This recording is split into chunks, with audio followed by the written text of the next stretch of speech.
This is the finishing touch piece to my room. It's the cherry on top to the mountain of work that I created that you're seeing behind me. To explain a bit further, hi, I'm Jane. Welcome to my video. Basically, I documented back in 2023, really excited about moving out of living with my parents. I'm moving out. And then in 2024, I moved back in to live with my parents again. Filled to the brim. And in 2026, here I am, still here. And while I was slightly embarrassed that I came back, I chose to think on the brighter side of things because it was truly for the better. While moving in with friends was incredibly fun and exciting, I also learned that what I truly wanted was to try to live completely on my own. But in the meantime, the financially best decision was to simply move back home with my parents. And a lot has happened since moving back, and I've only continued to grow since then. But initially, I went a little bit manic, some would say. So at the ripe age of 26, here's the step-by-step process it took to get to where we are today.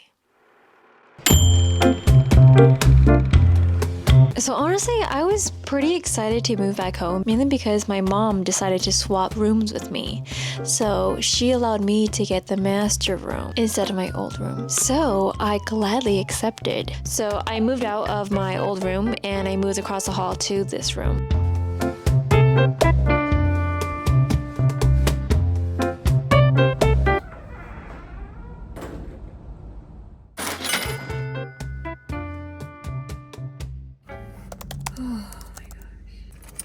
Get some coffee or something.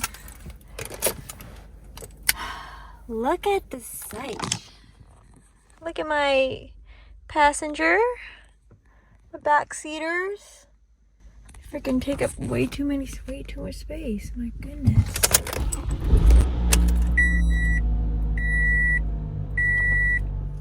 Now, I've always loved creating my own personal space, so allowing me to manipulate a larger space was so exciting. Like, this was my playground.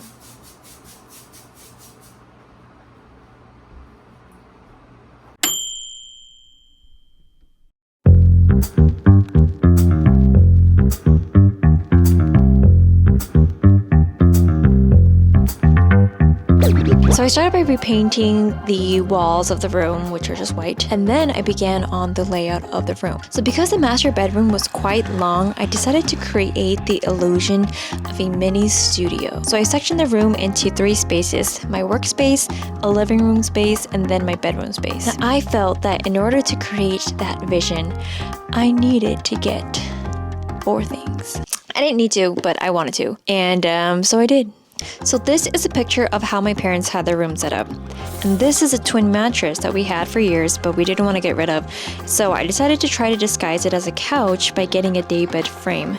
Specifically a daybed frame because I wanted that backrest border that kind of looks like it's a couch, but it's still the same size as a twin bed. And then to further create the illusion of a living room space, I wanted to have a TV console right across from the daybed so that it looks like you're kind of watching TV, but intentionally keep the wall above the TV console blank because I have a very expensive projector that I bought a million years ago, and I do use it, but I wanted to utilize this space to use it a lot more often as my TV. And I noticed the room narrowed at the end, and I wanted to make use of that cozy potential space that it provided, so I decided to place my bed at the end of the room in that smaller space and add curtains to kind of frame the area to make it look like a cozier space and section it off as specifically my bedroom space. And that was a finished idea.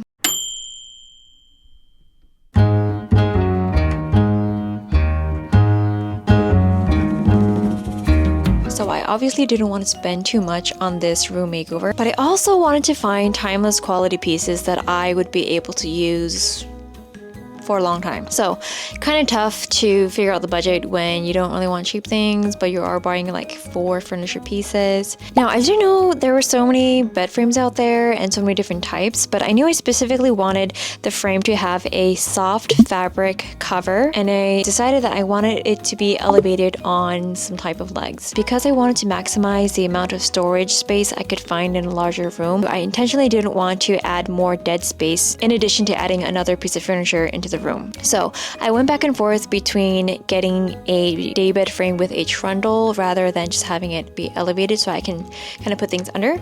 I decided to opt for an elevated one on legs, as you can see, because the trundle, I was scared that it's going to break and then it'd be too heavy and just too many complications. And I specifically found one with orange toned wooden legs so that it can match my TV console. So most of my Pinterest inspiration are filled with mid-century modern wooden furniture type pieces, and my bed frame that my mom found from the dumpster is kind of an orange tone wood color, so I wanted to continue that theme. This also fits that theme as well. So I searched high and low for a perfect console. Ideally, I would have wanted it to be thrifted, but I needed a specific size measurement because I couldn't have it be too long because my door wouldn't open. I didn't want it too high because then you couldn't, there's just too many things. And so, unfortunately, I did buy a new one. And I specifically wanted a non-wood vinyl TV console because I wanted it to last long and I wanted this to be solid. But solid wood ain't cheap. And eventually I did find one for a decent price. After searching every day for it, I eventually found my perfect console for a price that I had come to terms with. Now, I never really bought a rug on my own, and I didn't know how expensive these things were. But I get it, and I understand now. But I couldn't find a specific rug that I felt so in love with. I really wanted a green rug. I don't know why. I was just hung up on it. After I saw Michelle Choi find a green rug, I just wanted it. I needed it.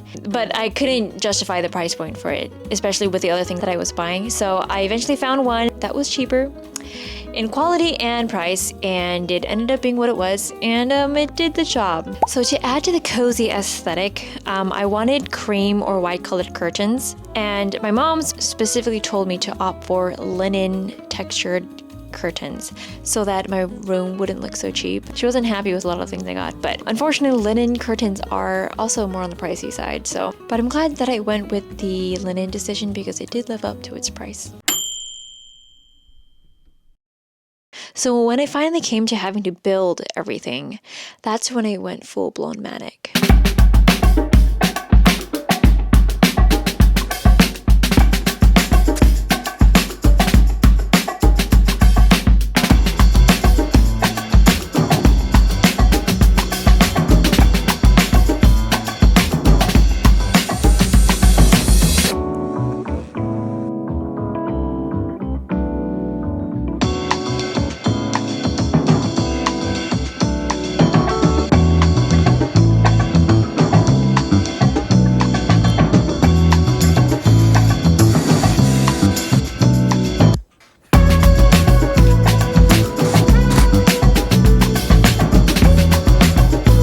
I decided to build everything on my own because I truly do love building things. Like IKEA building, I love it. Don't help me. Like I want to do it on my own.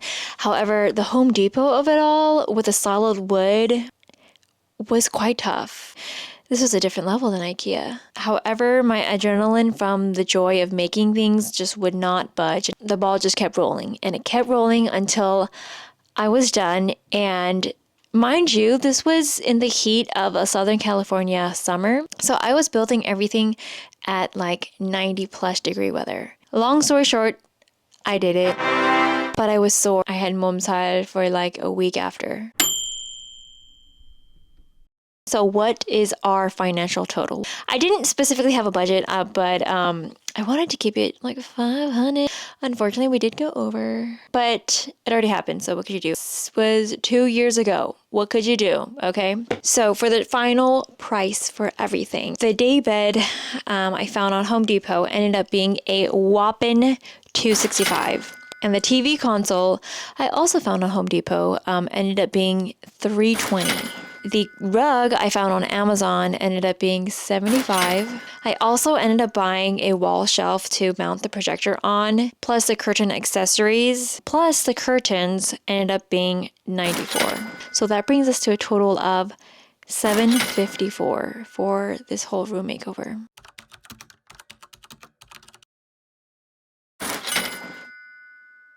In Girl Math, that's one shift for me. So technically, I just picked up a shift, and which I did. But I love my room, and I have been loving living here. But that concludes my step process to getting to where we are.